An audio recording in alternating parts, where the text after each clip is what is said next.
Hello, and welcome to Owning a Piece of America. I'm Faith Bautista.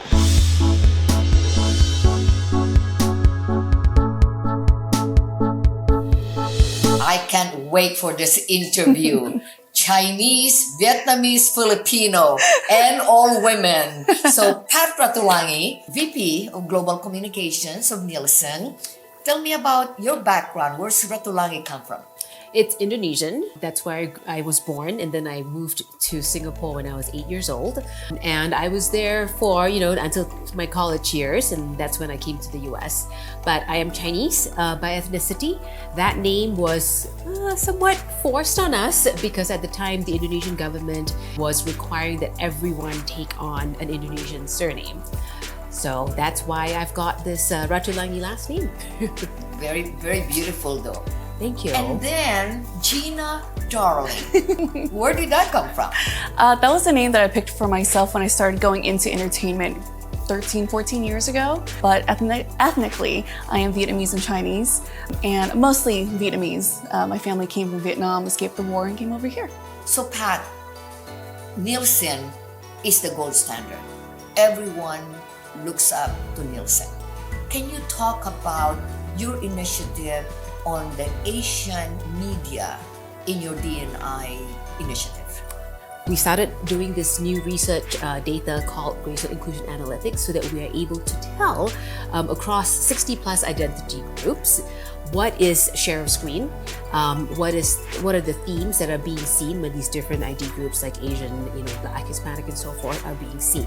Not only is it important to see how much Asian people are being seen, it's also important to think about what are the stories being told, what kinds of roles are they playing, because that has tremendous impact on how, one, people's perceptions of who we are and what we are supposed to be in society, but also for us, when we see ourselves in roles that aren't, the typical stereotypes, that's helping us see, hey, we can be more than who people expect of us.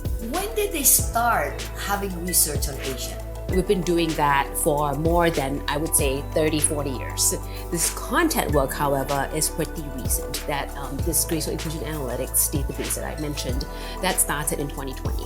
What did you find out of the Asian representation on the media? So we found that in 2020, it was pretty much below what the census says to be the Asian representation in the population. However, that's been moving progressively slowly. We measure across the three key platforms of broadcast, cable, and streaming. Not surprisingly, streaming is the one platform where there is at or greater representation for Asians. And that's one of the reasons why Asian audiences are mostly drawn to streaming TV. Great. So let's talk about streaming, darling. Gina. Yes. How did you get into this business? And Pat is saying that is great that Asian has more representation in streaming. Why is that? Asian people weren't very much represented. They were not very wanted or sought after when it came to traditional media, auditions, main role actors. They were not very much sought for. Therefore, when it came to streaming, I do a little bit of different streaming, not like Netflix stream or anything. I stream video games, I stream lifestyle things on the internet. But when it came to streaming, basically anyone with a camera and a computer can stream. And so that opened up a lot more doors to Asian people. And we kind of took that and we ran with it because now we don't have to go through auditions. We don't have to go through casting agents. If I want to make something, I'm going to jump online, I'm going to do it. If I wanted to do something for it on YouTube, I have my own camera, I'll do it myself. I don't need to jump through all these hoops.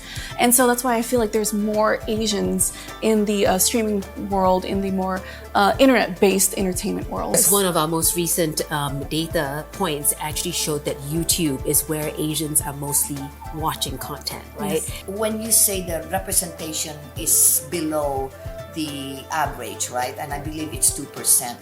What is Nielsen doing about it? So the first thing we want to use is this data, right? We feel that a lot of content creators, media publishers, and advertisers, actually brands, use this data to try to either champion for more investment or also, to try to greenlight more projects. So having the data and sharing this out broadly through our reports, through our insights and the work that the D&I team does is the first step here. Gina, you said Asian gravitates more on YouTube. But I think that's the Gen X, the millennial, because like me, I'm over 60, I still want just on TV where I know what to turn on. It's easy for me rather than clicking, passing like that. So what do you see in like your parents? Are they gravitating more on linear or streaming? I think they're more still with linear television. It's what they've known for so long. Streaming and everything that's on the internet is so new. So they are still pretty old school and they watch linear. And I also feel like things on the internet are a lot more difficult to navigate as opposed to TV. But I think traditionally my parents are more linear. But I'm sure if I can sit with them for a little bit and teach them how to use everything, they'll be fine. They'll be watching my streams eventually. Don't go away. Owning a Piece of America. We'll be right back.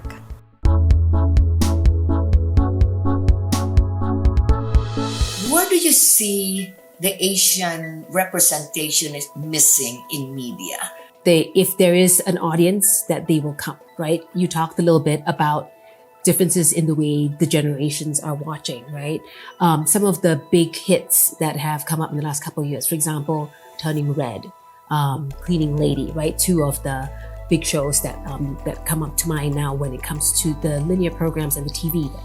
Both of those programs actually drew great co-viewing numbers, right? A pretty large proportion of them were grandparents watching with the under 12 set.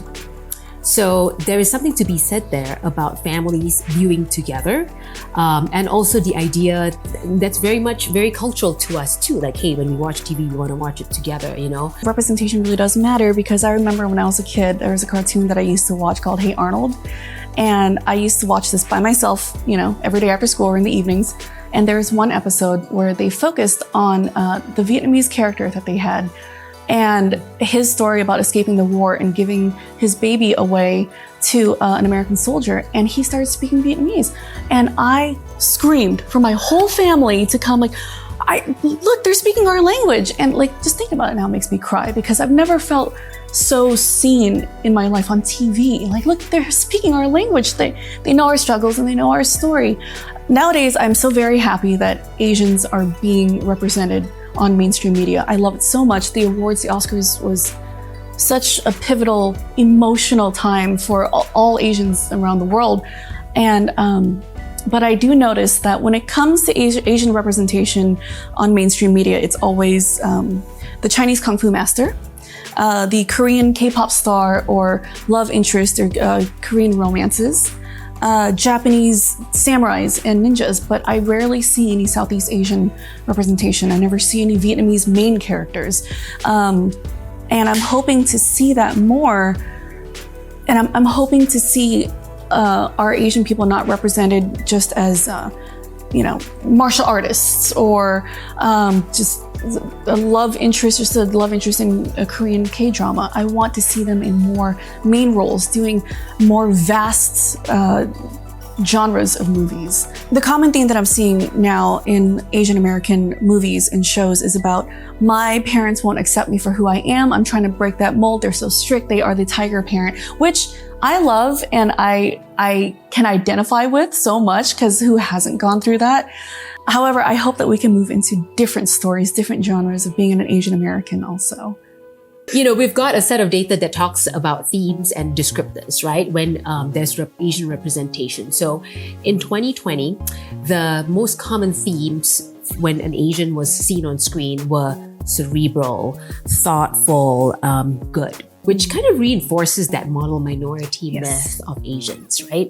And so I took a look at the data again in 2022. There's been some evolution here. What was popping out most last year: identity, reinvention, defiance even. Defiance. Sorry, mom. You know? So there is more of, I think Asians are coming out more. And I hate to keep bringing this up, but there's been a racial reckoning in this country, right? So, and I think Asians are starting to own more of that for ourselves, for our community. And that's why some of these themes are, I think, resonating more and are emerging more in the shows that we are watching. In your study, Pat, I know it's coming out in May. Can you talk about that? The top 10 most watched programs in America, so by all audiences, are still on broadcast, so linear programs. In 2020, there was 0 Asian representation.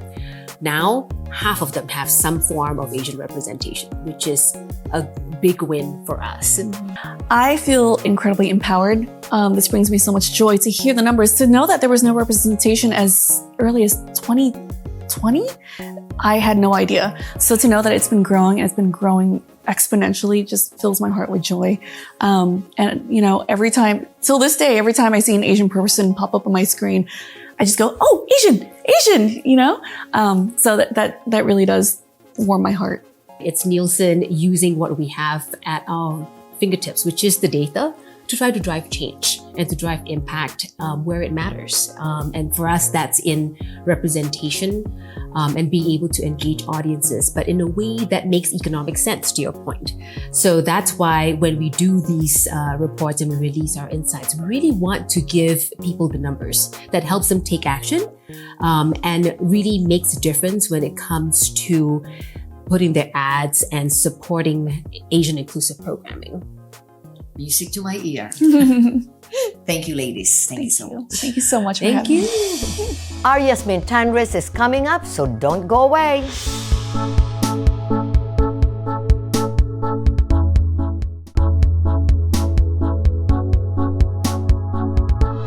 Originally from Niger in West Africa with Lebanese roots, Emmy and multiple award-winning film director and producer George Chamchoum fell in love and appreciated world cinema from a very young age.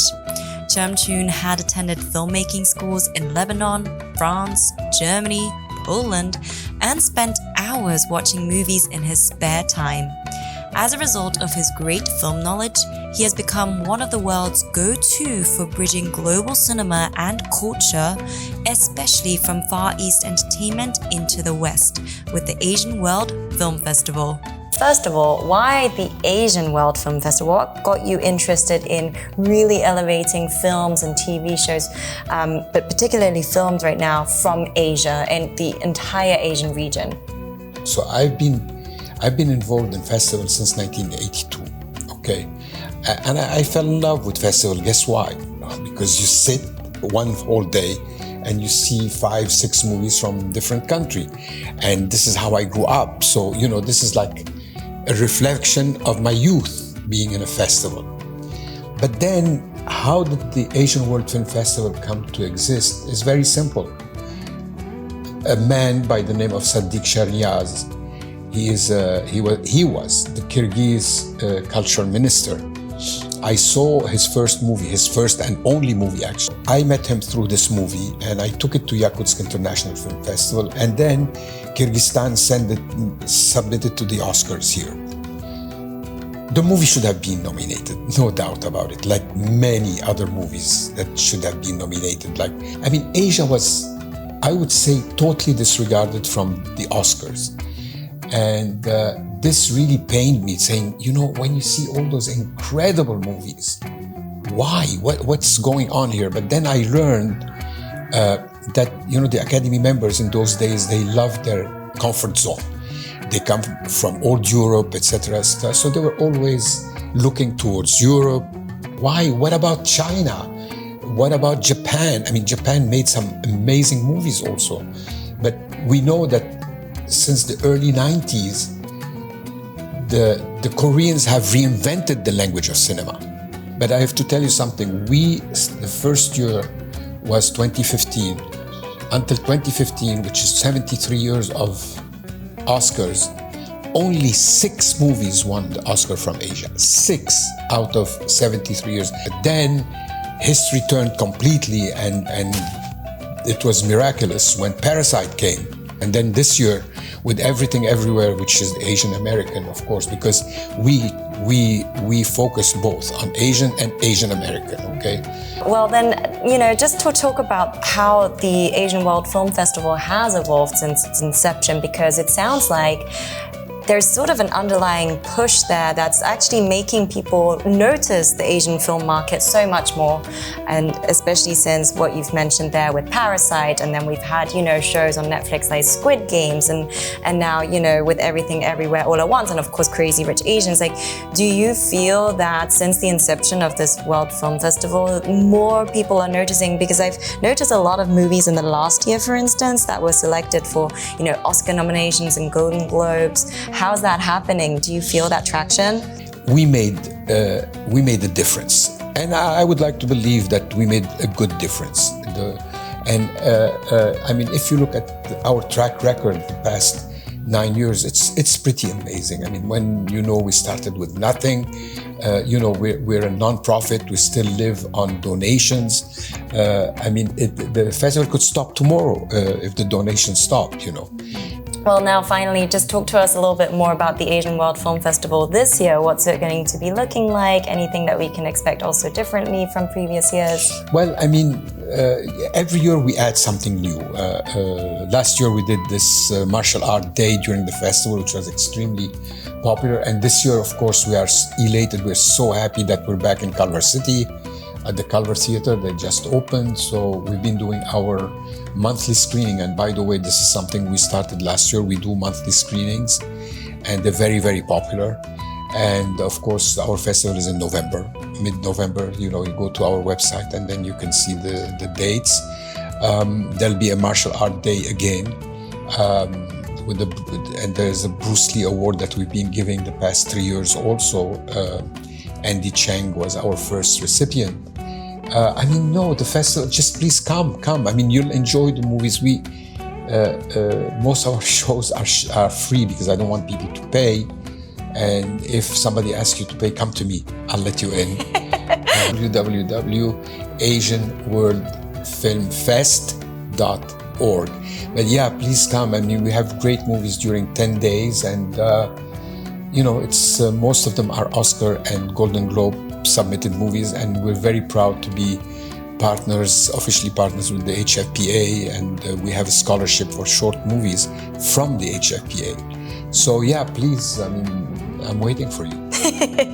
Well, thank you so much, George, for having us here today. You're welcome. Don't go anywhere, because after the break, I speak with iconic Chinese-American actress Lisa Liu, whose documentary will be shown at the Asian World Film Festival.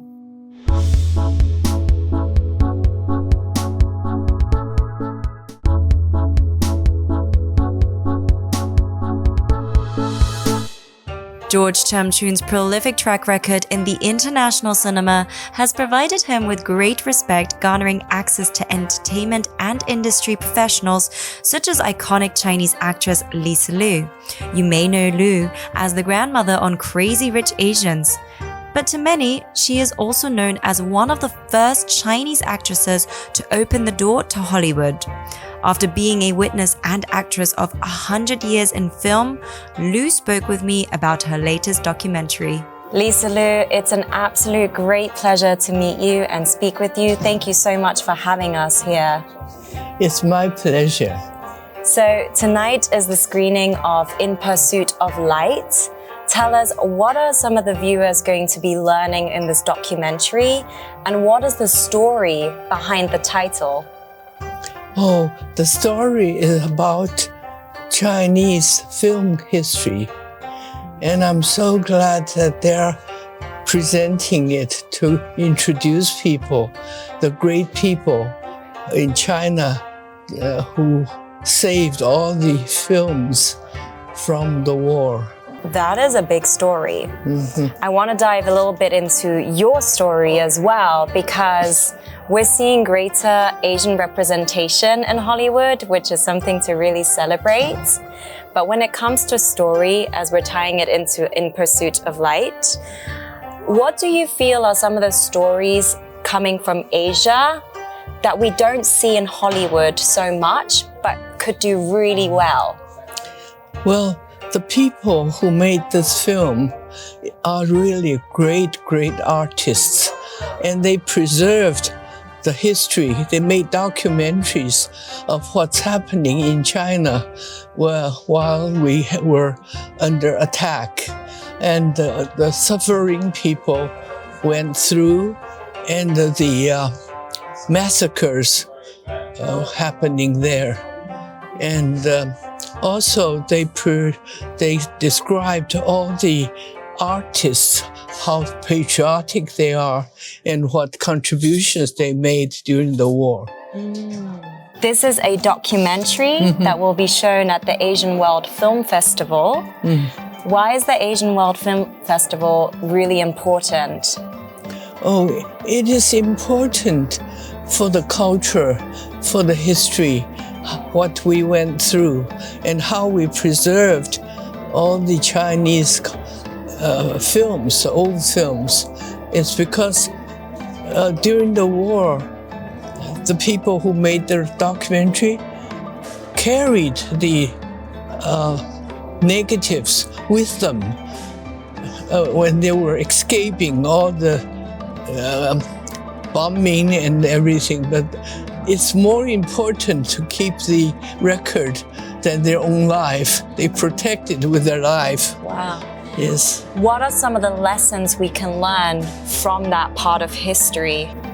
Oh, I think we can learn the history of Chinese film industry, and also the people, they devoted their lives to protect the documentary they have kept. Yes. And that's very important, and we should respect these artists. They devoted their life for the art.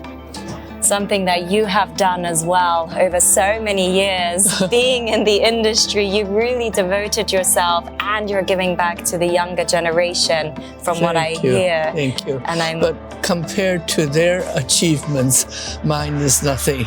You say this, and yet so many look up to you and are very inspired by you. Before I let you go, I have to ask, you're 97 years old. How do you keep yourself so well and so active and so beautiful and healthy? I don't drink. I eat very healthily, and I sleep at regular hours. So that's important to keep a healthy life. Very simple rules there by Lisa Liu. Well, thank you so much for speaking with us here today, and I'm very excited to see tonight's documentary. Thank you. Thank you. Thank you for giving me the opportunity to speak to you. Thank you. That's very kind. Until next time, I'm Faith Bautista. Take your peace.